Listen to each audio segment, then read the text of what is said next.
Welcome to @Cronkite News, your social sharing connection where you choose the news. Facebook likes and shares, tweets, retweets, and favorites. YouTube views and subscriptions. We're watching you, watch us. From our digital home at cronkitenews.azpbs.org to your television, web browser, or mobile device. Let's get a refresh on the top Arizona news of the week. Every year, thousands of people take the unconventional trip up to this hidden Arizona bar. Alexa Arms takes us up to Parker, Arizona to show us what makes this place such an unusual oasis. How far would you go for a beer? A 5-mile off-roading adventure up the unpaved Cienega Springs Road will take you to Arizona's most remote bar. A 3-decade-old, off-the-grid, handmade work in progress. This is what I want to do because I can create anything. What started out as a 5-stool operation grew into something much bigger thanks to the help of solar energy. Solar, I mean, with me out here, it's a big thing. Each time you add something, you got to have the power to go with it. The solar panels capture enough sunlight to power all lights, appliances, and even some air conditioning. These additions have allowed the bar more opportunity to appeal to a larger clientele. Whether you're an athlete, a movie star, a rich person, a poor person, a person from Europe. Today we had people from Australia. Every type of people come here. The Desert Bar has become a staple in the Parker community, and it's the hospitality and uniqueness that has drawn people in for over 30 years. It's a once-in-a-lifetime thing, you know? I mean, it's just like, where else do you find a place like this? And the greatest thing here is no electronics. The lack of cell reception also allows for more meaningful conversations. Anywhere else, everyone's on their cell phones. Not here. The Desert Bar has already begun plans for next season's editions. Aside from more solar panels, what's to come is a surprise. In Parker, Alexa Arms, Cronkite News. The Desert Bar is open from October until the end of April. This is the last weekend to make a trip up there until next season. It's no secret that when it comes to budget cuts in schools, one of the first things to go is the arts. However, Cronkite News reporter Danielle Kernkamp found one Arizona school district that's planning quite the opposite.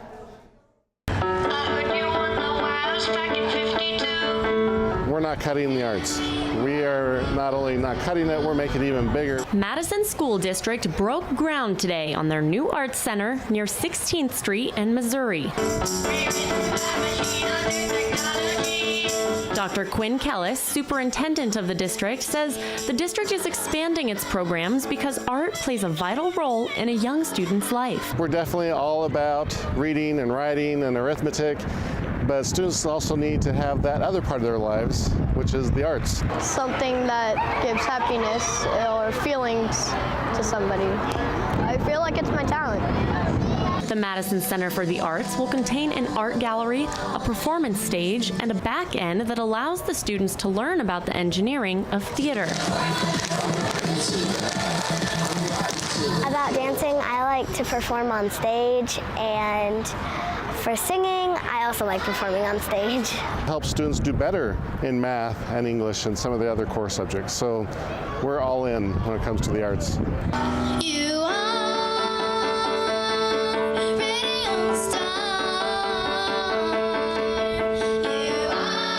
The Madison community voted to approve the center, which will be built using bond money. In Phoenix, Danielle Kernkamp, Cronkite News. The lights are going out at a popular Valley preschool, not for the summer, but permanently. The Mary Lou Fulton Teachers College preschool has been serving families for decades. Cronkite News reporter Ashley Holcomb tells us why the daycare can't afford to stay open. It was not the school's in trouble, maybe we can work something out. It was we've decided to close the preschool. Mindy Schatz chose to enroll her 3-year-old Hannah in the preschool because she could learn alongside children with different ages and learning abilities. Schatz fears that her daughter won't have that same opportunity at another daycare. By putting her into a daycare, she would be grouped with other 3-year-olds, and she is more advanced than a 3-year-old. Parents received this letter on the 28th of February informing them that the preschool will permanently close its doors on the 28th of July and included options for guardians to consider. Paul Gedeman, Director of Marketing and Advertising for the Teachers College, said the decision came down to money. The school lost more than $400,000 in 2015 and more than $500,000 in 2016, and also spent $546,000 to move the school from campus to its current location. This year's projected deficit is more than $450,000. That totals more than $1.9 million in 3 years. Dean Carol Basile says that closing the preschool is not an easy decision, but they are working with staff to bring the college's expertise in early childhood education to more children in more communities. Schatz said the parents should have had the chance to know about the financial problems earlier so they could have helped brainstorm solutions. Instead of being an innovator and looking for new ways to make this preschool viable for another 30 years, she has decided to close the school because of money. According to ASU's website, the university operates 4 other childcare facilities open to the community over several campuses. In Tempe, Ashley Holcomb, Cronkite News. More than 500,000 kids eat free and reduced price lunches in Arizona every day. Schools rely on money from the federal government to feed them all. Cronkite News reporter Natalie Tarangoli learned some districts in the valley receive more money than they end up using. Feeding that many children nutritious food affordably comes with challenges. It's in the district's best interest to serve as many meals as possible because that means more money they get back. The saying goes that breakfast is the most important meal of the day, but for thousands of students in the valley, it's also lunch. A Cronkite News analysis found that the federal government reimbursed Maricopa County school districts more than $200 million for school meals in 2016 alone. Jocelyn Salazar has 4 kids in the Cartwright School District, where 86% of students qualify for free or reduced lunch. They eat breakfast and lunch, and then it's all free. That's what I like. The district had so many kids eating for free or reduced prices that administrators decided to allow every student to eat for free. What you do is you collect applications for 1 year, and then you use those same percentages year after year for the free and reduced instead of having to collect all those applications again. For every free lunch that is served, the school gets $3.16 back, $2.76 with a reduced lunch. Lower income school districts benefit more than affluent schools. More kids getting lunch for free means more money back. And it works out beautifully, absolutely beautifully. Cartwright is one of 8 Maricopa County school districts with participation rates so high they end up with leftover money. Food Service Director Diane Grumman simply puts it as economics. The more kids you can feed, the more money you get, and as you feed more students, your labor costs come down. 10 of the 21 schools in the district even serve dinner at no charge. According to the district's annual financial report, Cartwright received $13.8 million in federal funds last year, but used just $12.1. So the district is able to put that extra money toward things like new kitchen equipment and cleaning supplies. There's very strict regulations on what we can purchase and what we cannot purchase. For Salazar, free meals served at school means less for her to worry about. Like mom, I have 4. They will be like stressed to pack in to give us some lunch for each one, and I think it's better. They can go and then eat breakfast and a lunch in school. A meal is eligible for reimbursement if it follows nutritional guidelines set by lawmakers back in 2010.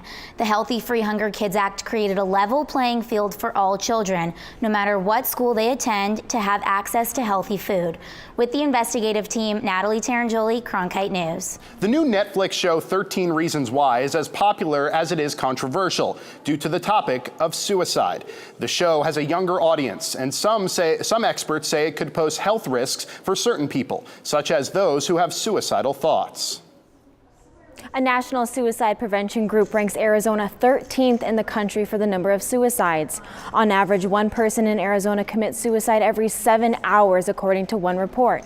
American Association of Suicidology medical experts and families are taking steps to reduce the number of suicides in the state. We bury our grandparents, we bury our parents, but as a parent, you're never prepared to bury your child, and you're especially never prepared to bury your child because of suicide. Sue Burgess is dreading May. Her son Chris's birthday was on Mother's Day. 6 years ago, at the age of 29, he committed suicide on Memorial Day, months after he returned home from serving in Iraq. Say you're raising your kids and want to ask me for parental advice, I'm going to tell you I'm not the person probably to answer those questions because I feel like I failed my son. In 2015, Arizona had 1,276 commit suicide, according to a national report. A group will meet later this month to discuss ways to save lives beyond calling a 24-hour crisis hotline. One innovative tool is a video game where users can create their own avatars and make themselves heroes in their own stories. It's like an online therapy with a community where gamers can reach out to suicide prevention experts who are monitoring the game. Create this alternative version of themselves to then be able to take those steps and access care and services. Suicide prevention experts are learning that people who have attempted suicide are less likely to try again if they tell their personal stories to a support group. I think what we're really learning is that if we are alongside and supporting individuals in intolerable pain, we can make a tremendous difference.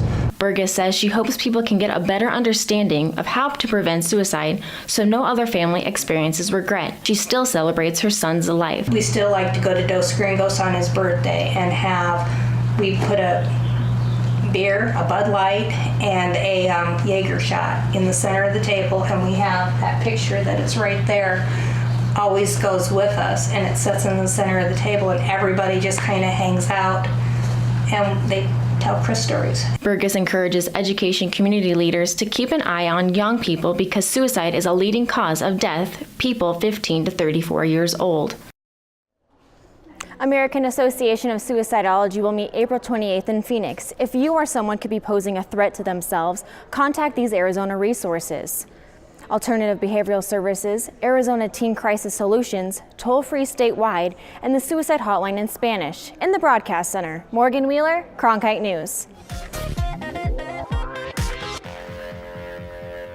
A collective effort from Arizona leaders and law enforcement are trying to fill hundreds of vacant positions across the state. Reporter Nicole Gutierrez explains why departments need to hire so many.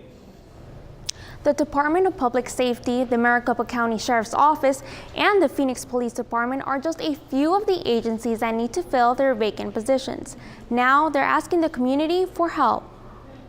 NAU's partnership with law enforcement has brought 3 Arizona leaders together in hopes of reaching out to the community to encourage people to apply for their departments. Because of the economic downturn, the agencies weren't hiring for 8 years. So Phoenix didn't hire for 8 years. Now you have people who are retiring, so the attrition rate, they can't hire enough to keep up with the attrition rate. Maricopa County Sheriff Paul Pinzone was one of the speakers that discussed what position his department is in. We are facing trying times. And for each agency here and others throughout the valley, we are depleted of resources. But the past economic downfall isn't the only hurdle law enforcement is facing. Right now, it's been hard for us to recruit in the sense that there's been a lot of negativity around law enforcement. Look, the men and women that wear these uniforms at work, you know, we're your neighbors. Our kids go to school with your kids. We go to the same Costco you do. We're just regular people. Frank Milstead, director of the Department of Public Safety, also stated that people interested in law enforcement have the opportunity to experience the field before committing to it. You want to be a DPS trooper? Come out and ride. Sign up for a ride along. Go spend a couple nights in a trooper's car and see what they do. Although there's critical need to fill positions, it doesn't mean the department will take desperate measures. You know, my offer is this. We are not looking for individuals who want a job. We're looking for individuals who are going to invest in a career, because law enforcement is a career opportunity. A career opportunity that Phoenix PD is trying to offer to the community. What we're looking for is we want to hire members that are part of the community that they're ultimately going to serve. This Saturday, NAU is hosting a law enforcement career fair in their North Valley location near I-17 and Greenway. More than 14 agencies across the state are expected to attend. In the Broadcast Center, Nicole Gutierrez, Cronkite News. The Arizona Board of Pharmacy aims to keep controlled substances from getting into the wrong hands. But as Carla Liriano reports, one of their methods is raising privacy concerns. The board has rolled out new monitoring programs in recent years to keep pills out of the hands of addicts. But it also has an alert system to send out details on fraud attempts at pharmacies. Anyone can sign up for these alerts on the board's website.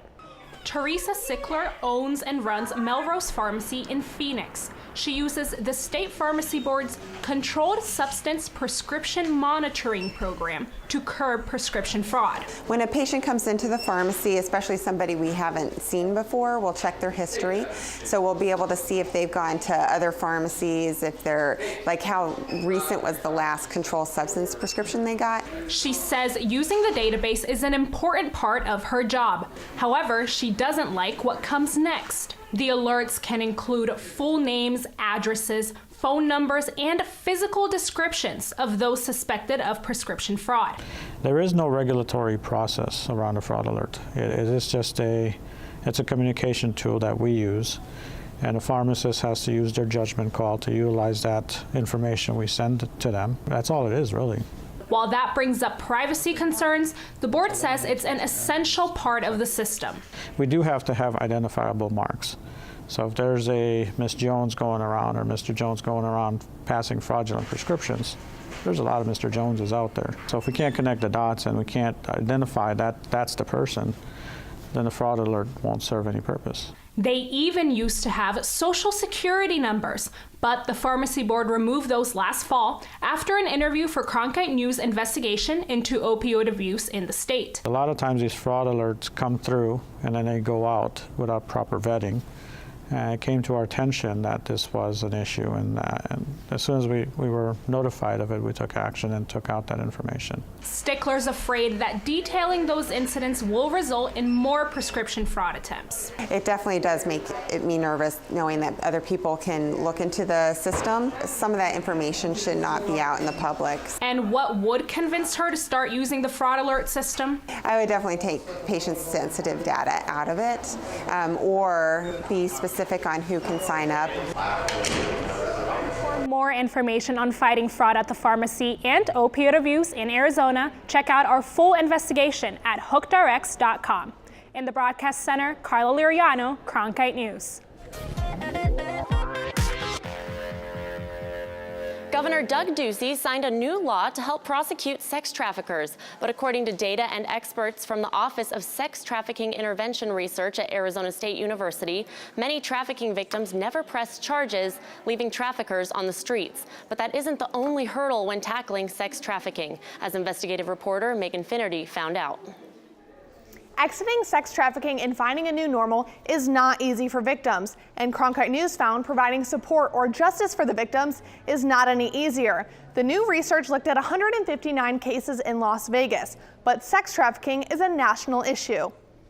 This nondescript building in Glendale is home to Streetlight USA, a transitional program designed to give love and support to victims of sex trafficking. Go get breakfast and everything. But the girls struggle as their life structure transitions from being controlled by their trafficker to needing to get up, get ready, and once again go to school. We got to get out of here. They do want a normal life, and that this is not something that initially they understand that they've gotten involved with, but over time they do start to realize, once they see what a normal life is like, that their life is abnormal. In these cottages, the program tries to cut the girls off from their high risk or trafficked past.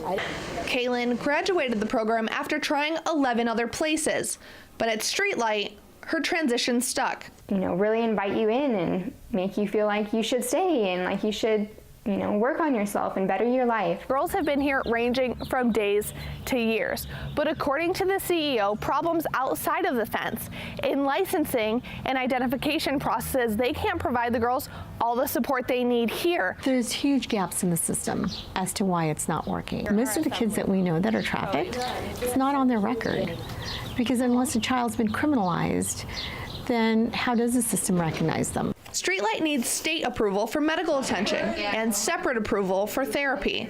And more regulations leave empty beds. We are a facility that can house 60 kids, Why is it that we only have 2 houses full? When trafficking victims aren't identified, the oversight is harmful, preventing girls a chance at the Streetlight program. In Phoenix, Dignity Health launched a campaign to train medical staff to notice the signs of human trafficking. I've worked on victims of human trafficking and never realized what it was. I knew something was wrong, but there was something there that didn't click. The Arizona Human Trafficking Council has guidelines for best practice, addressing that trafficking is an extremely complex issue. For how communities can work together to address trafficking issues in a way that's not only trauma-informed and victim-centered, but also in a way that we make sure that our law enforcement are able to hold perpetrators accountable. But that's an issue as well, due to both the victims and the lack of prosecution. Dominique Rose-Sepowitz is the director at the Office of Sex Trafficking Intervention Research at ASU, and her team looked at 159 Las Vegas cases in 2014. Only 24% of victims were cooperative concerning collection of evidence or aiding in the arrest and prosecution of their trafficker, and only 16.3% of minors trafficked were cooperative. Nearly 75% of the cases were never filed, and 95% of the traffickers had previous arrest histories. We find them a year later in another case. They're victimizing young people. They're doing really violent, horrible, torturesome things to them, and maybe that victim doesn't participate either, and then back out into the community that trafficker goes. Creating a vicious cycle. Traffickers abuse more girls, creating more victims. But red tape keeps organizations from being able to transition these girls from victims to survivors. My question becomes, do we as a society really want to support these girls? Because if we do, we really need to make changes in how they are being served and how they are being identified. We reached out to the Arizona Department of Health Services to further understand the restrictions in licenses, but we are unable to get a response. With the investigative team, Megan Finnerty, Cronkite News. Syrians continue to try to flee the country, especially after this month's chemical weapons attack. And Arizona is 6th for largest number of refugees received. Reporter Kanak Jha tells us how these families are becoming a part of the Phoenix community. 4,100 refugee families have resettled in Arizona since 2016. Despite debate over banning refugees, 2 volunteer groups are helping families find financial stability and community through the art of baking. Baklava and Turkish coffee are the staples in this Syrian refugee kitchen, and so is hospitality as they adjust to their new home. We ran away from terrorists to save our families. We didn't like the war. We didn't like the violence. And no place like home, but your home where your heart is. And Refugee Connection Phoenix and Syrian Sweets Exchange are showing these newcomers like Iman Ashopalap a lot of heart. The groups hope to dispel cultural misconceptions. I mean, because they're lovely, wonderful people, and they are just, trying to do the best they can to fit into a world that's so different from what they knew. The volunteer groups also try to set refugees up in business. Yes, it helps us, and we can meet people through this event. Like many Syrians, Lady Alzo is a skilled baker, and now she is selling many of her breads and pastries, which help support her family. I think the first baked sale was so inspiring for everybody because they had no idea it would be such a big success. So we had more people show up than we had sweets to sell, which is a good scenario to be in. The bake sales are quickly expanding to catering and other small businesses. This entrepreneurial spirit is not unknown to Syrian families. 11% of Syrians in America are business owners, according to the Center for American Progress. Aposhalap hopes that her work can help her children succeed. Good future for my kids, because that I come here for my kids. The next Syrian Sweets Bake Sale will take place at Congregation Beth Israel in Scottsdale this Sunday. The organizers say they will continue to plan events to help refugee families settle into the valley. In the broadcast center, Kanak Jha, Cronkite News. Now, here's an @Cronkite News Pick of the Week, a favorite from the Cronkite News staff. With summer approaching, many high school seniors are looking ahead to college. I went to Phoenix Collegiate Academy High School in South Phoenix to meet a student who did not let obstacles get in the way of his dream. Like many seniors, Adam Jackson was anxious about getting into college. I was applying for colleges and I feel like I'm not going to get into any of these. But the South Phoenix student has been accepted to 8 different colleges across the country. I want to say ever since I was small, a little child, my grandparents and my dad, they've always told me that I can do anything if I just apply myself. Jackson has had a lot to overcome. He was abandoned by his mother at the age of 3, and he could not share the exciting news about college with his father. He wouldn't know because he died a year ago. He lost his father as he was studying for college entrance exams and beginning to apply to colleges. It threw me off. It's still throwing me off right now. I'm still trying to pick myself back up from that. It's been hard. But his hard work has paid off. He's been offered more than $140,000 in scholarships. Jackson hopes his father is smiling from above. My motivation, that thing that I've been holding on to, is my dad. He always told me to go out and do way better than he ever did. Graduation day is May 23rd, which also happens to be Dad's birthday. I kind of want to think of it as my gift to him. And Adam Jackson has decided to attend a private liberal arts college. Next year, he's headed to Bowdoin College in Maine. Cronkite News tracks your likes, tweets, and shares from all our social sites to bring you this news special. At Cronkite News, our weekly refresh. Join the conversation so you choose the news.